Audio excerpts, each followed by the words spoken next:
Another story, I have a coworker who I've known for a long time as a Christian. I think she's Baptist. She's super sweet.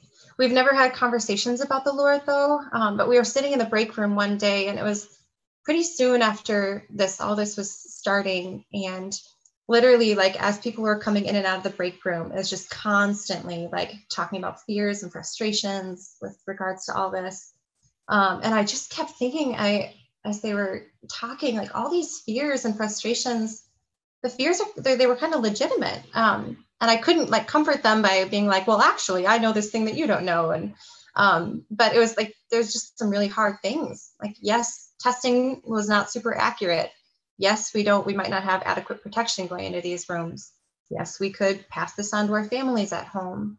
And I just, after it was quiet and people had left and it was just her and I was sitting down, I just put my head in my hands and sighed really loudly, like, oh my gosh, what am I supposed to say to all of this? I'm scared too. And I laughed, though. I had watched the movie Frozen 2 recently. Don't judge me too harshly. I think I was really stressed. I was trying to relax. But one of the lines struck me. It actually made me tear up at the time, which is kind of embarrassing. It was like, when you can't see the road ahead, just do the next right thing, or something like that.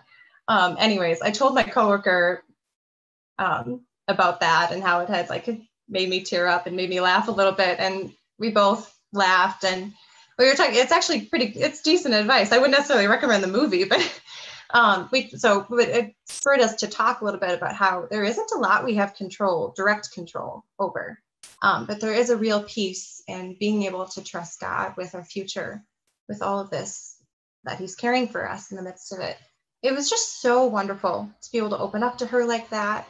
It was a moment of solidarity and friendship, and now I feel there's now an opening that I didn't necessarily feel like there was before, to continue talking about the Lord with her.